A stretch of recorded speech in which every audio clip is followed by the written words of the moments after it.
महाराज जी, क्या आज के इस समाज को देख करके आप संतुष्ट हैं? इस समाज को, जो आज का समाज है।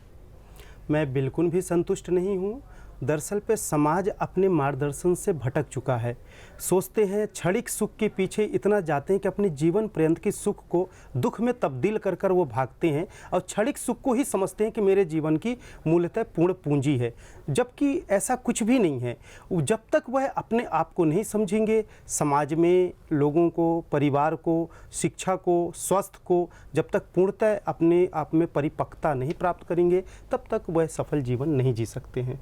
इसको कैसे करें महाराज जी? वो किस तरह से उनको करें? देखिए, सबसे पहले तो उन्हें अपने आप को जानना होगा कि मैं कौन हूँ, मैं क्या हूँ, मैं किस लिए आया हूँ। मुझे परमात्मा ने 84 लाख योनियों में किसी और योनि में जन्म न देके मनुष्य तन में ही जन्म क्यों दिए? मानो एक भटकता हुआ देवत्व है। मानो यदि चाहे अपने आप को जान के परमपिता परमात्मा के असीम ऊर्जा को प्राप्त करके और भटके हुए मानव प्राणियों को सही राह में भी चला सकते हैं और स्वयं भी चल सकते हैं। कैसे महाराज जी? ध्यान साधना के माध्यम से।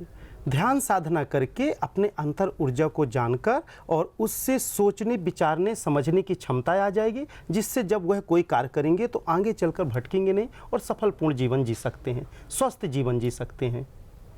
तो महाराज जी, क्या है ध्यान साधना? क्या है आत्म साक्षात्कार? जी देखिए, ध्यान साधना एक ऐसा साधना, जैसे आप और हम बैठे हैं, ये भी एक ध्यान है। मानव जीवन में कोई भी देहधारी है, ध्यान के बिना कोई भी कार्य संभव नहीं है।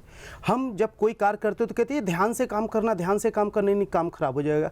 जीवन के इस होल लाइफ में कोई भी कार्य हो, चाहे छोटा कार्य हो या बड़ा कार्य हो या दैनिक का दिनचर्या का कार्य हो, ध्यान के बिना कोई भी कार्य संभव नहीं है।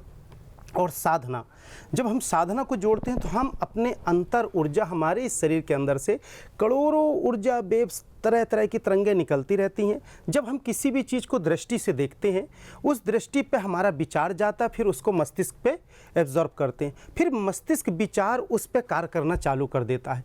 तो एक साथ जब हम ध्यान नहीं करते तो कई कार्यों को मस्तिष्क हमारा एक साथ कार्य करता है, तो थोड़ा इसको भी कर लें, थोड़ा इसको भी कर लें, थोड़ा इसको भी कर लें, और वही इंसान भटक जाता है अपने मार्ग से। फिर वह सफल पूर्ण जीवन नहीं जी पाता।